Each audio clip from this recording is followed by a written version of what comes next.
Hey guys, Matt Wilson here again. My second video of the day after the MC5. I was going to do Janis Joplin, Big Bird and the Holding Company, but I couldn't find Joplin in concert. Always the case, isn't it? So, I switched gears and we're doing Moby Grape, another great San Francisco band of the 60s and early 70s. I got some new posters back there I want to show you guys before I forget. Well, let's start with this one. This is the 13th floor elevators with Moby Grape in 1966.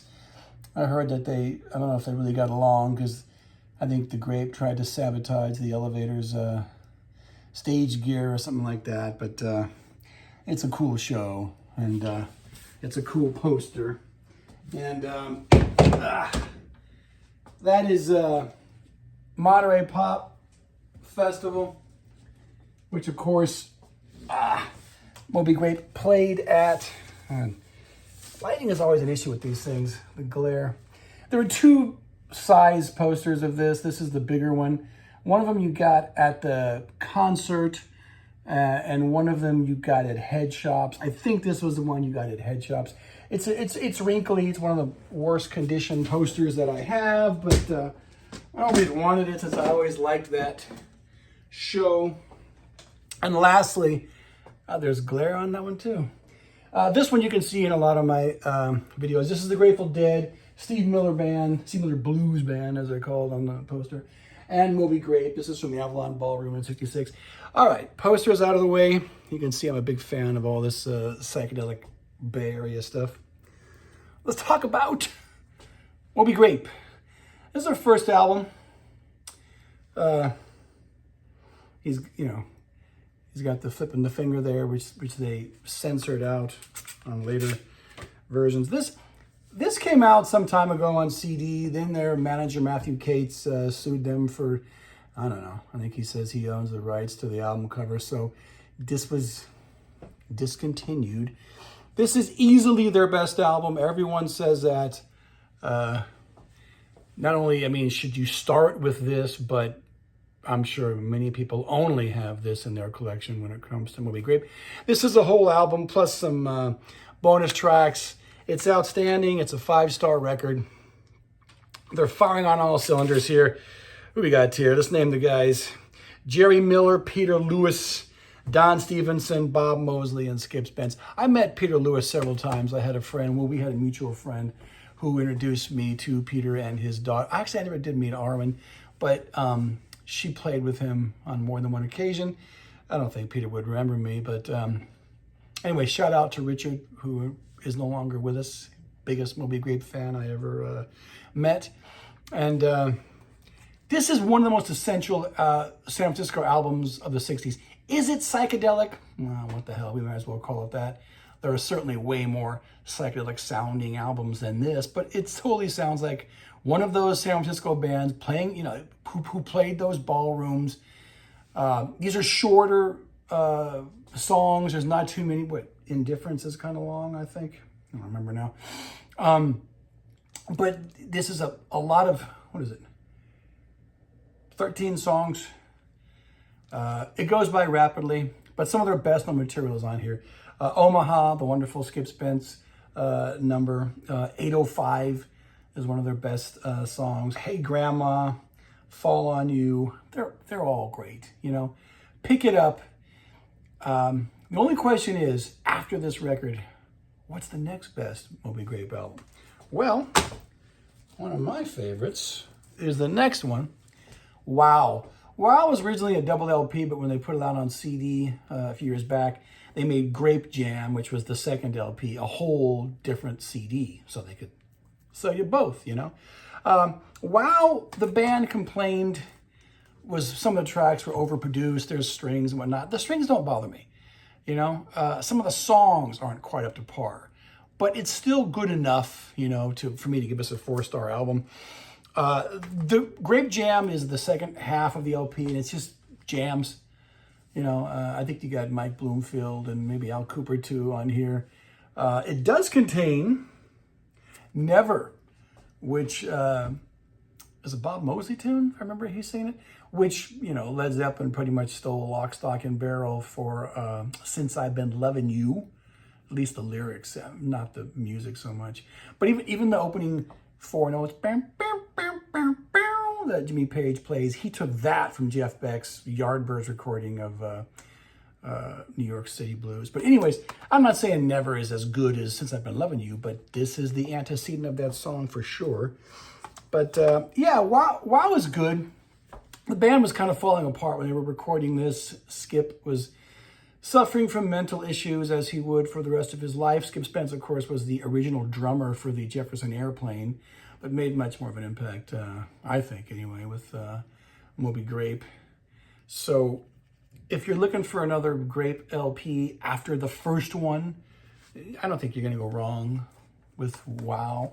And you may as well get Grape Jam too, because they were originally the same album. All right? Okay.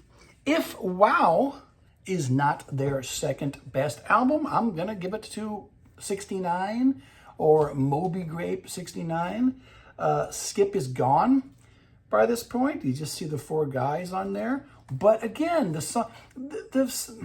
psychedelia is you know, kind of gone by now. They're just like a kind of like a hard driving. Some of these songs almost sound like country rock. I'm sorry. Ooh Mama Ooh, Ain't That a Shame? Quick little anecdote about Ain't That a Shame. I think the first time I ever met Peter Lewis, I had some friends of mine who were playing in his band. They had come down to LA to play. This was within the last 10 years.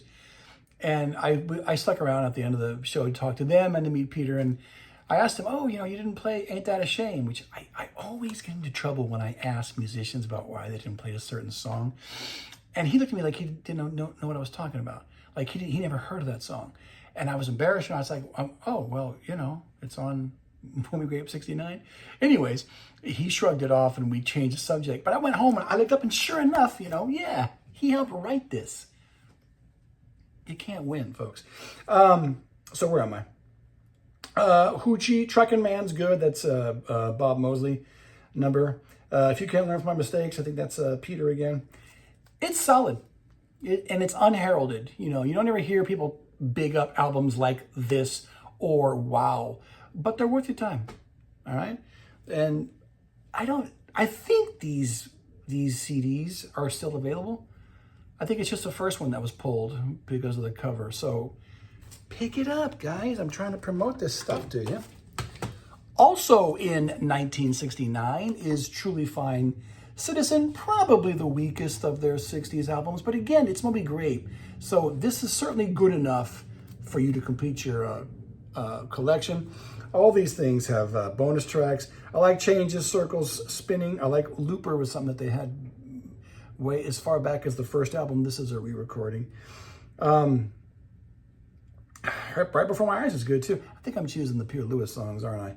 Anyways, probably the weakest of the 60s albums, but still good. All right, but that same year's 69 is a better record. Our boy Skip never got back with the band in the 60s, but he did his album Or in 1969. He had been institutionalized for a while, and he wrote this material, and he got out and he recorded it. It is one of those, I don't know, it's kind of those brain damaged albums that people like, Syd Barrett made. I would put this on about the same level as the two Syd Barrett albums. This one I like. It's 3 CDs. It's everything. I think it's everything, or virtually everything that he recorded during these sessions. It got a rave review in Rolling Stone at the time, but nobody ever heard it. It's good, but I gotta be honest with you guys. I think I would take any Moby Grape album from the 60s, including Truly Fine Citizen, over this. This is fine to listen to, you know, sometimes, once in a blue moon when you get the urge.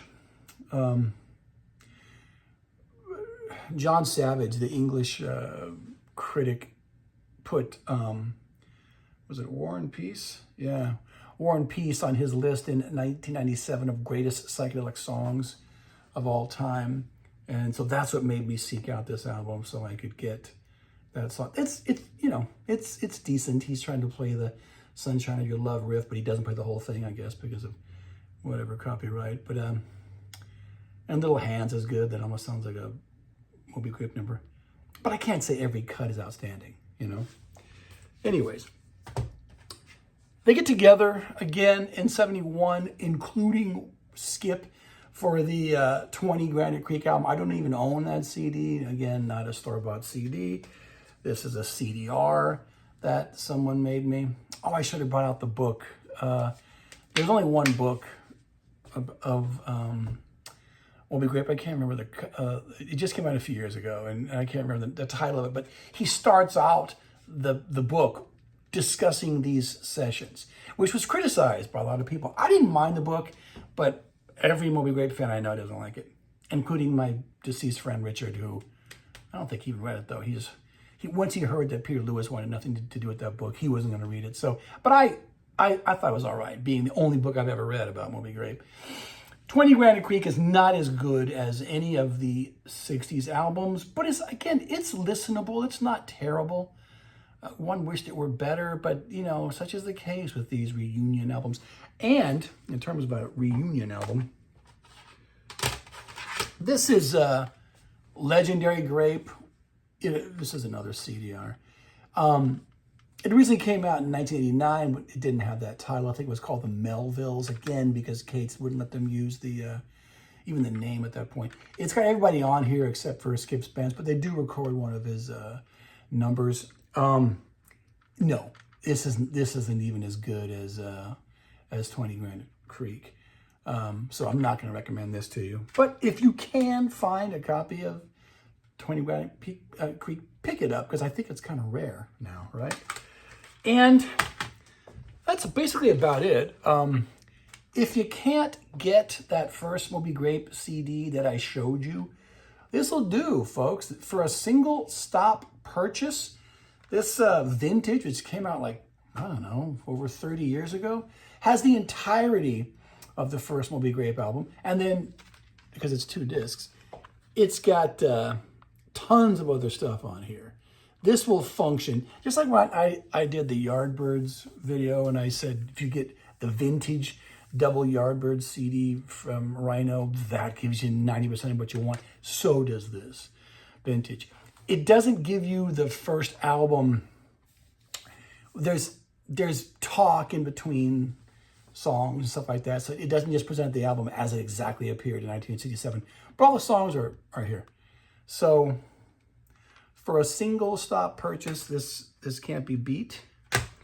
So thoughts on Moby Grape. I often say, and I've said on this very channel, that Surrealistic Pillow is my favorite San Francisco album of the 60s.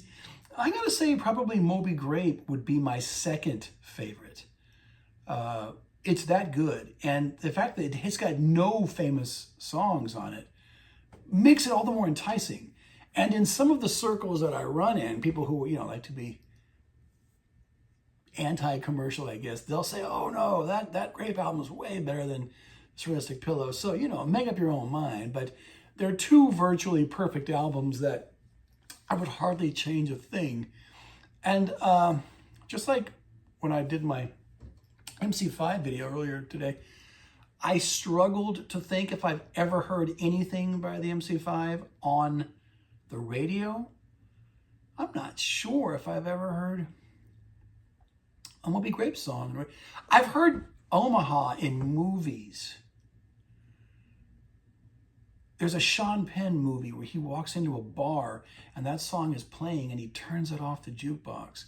Sorry, I can't tell you the name of the movie though, but I remember going, damn, Sean, So anyways, Moby Grape, one of the great forgotten, unknown bands, unless you know, if you know, you know, of rock history, and truly one of the better San Francisco bands. So another short video, loving it. Matt Wilson signing off.